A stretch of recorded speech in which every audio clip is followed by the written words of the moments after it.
సరే ఇంక మేము ఏమైనా చేస్తాం, మేము ఇలాగే మాట్లాడితే కేసులు పెడతామంటే పర్లా, ఇంక 3 సంవత్సరాలు ఉంది, అధికారం ఉంది, రైట్. ఎన్ని కేసులు పెడతారో పెట్టుకోండి, ఎన్ని దాడులు చేస్తారో చేసుకోండి. మీరు ఎంత బంతిని గోడకేసి కొడితే బలంగా వెనక్కి అలాగే వస్తుంది. 2029లో ఈ రాష్ట్ర ప్రజలు తీర్పిస్తారు.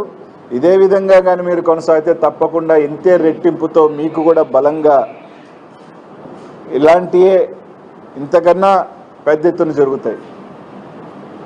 అది చంద్రబాబు నాయుడు గారు వయసు పెరిగిపోతూ ఉంది. ఆయన కొడుకు ఇంక చెప్పనే అక్కర్లే, ఏమన్నా మాట ఎత్తితే పోలీసులను అడ్డు పెట్టుకోవటం, ఏమన్నా అంటే రండి ఏమైనా చేస్తామని మాట్లాడుతున్నారు తెలుగుదేశం నాయకులు. అది మళ్ళీ చెప్తా ఉన్నాం, పోలీసుని పక్కన పెట్టి ఈ కేసులు, అరెస్టులు ఇవన్నీ పక్కన పెట్టి వైఎస్ఆర్ కాంగ్రెస్ పార్టీ, తెలుగుదేశం పార్టీ తేల్చుకుందామా అంటే దానికని సిద్ధం అంటే చెప్పండి, సిద్ధం.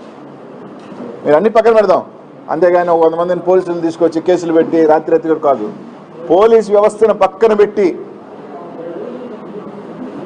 రండి, మీరిళ్ళ మీదకా మా ఇళ్ళ మీదకా ఎవరిళ్ళ మీదకైనా సిద్ధమే, దేనికైనా. మీరు అనుకుంటున్న ఎవరు ఫ్యాక్షనిస్ట్లా, ఎవరు తెగిస్తే అందరూ ఎవరికి ఎవరేం కాదు, డిసైడ్ అయిన తర్వాత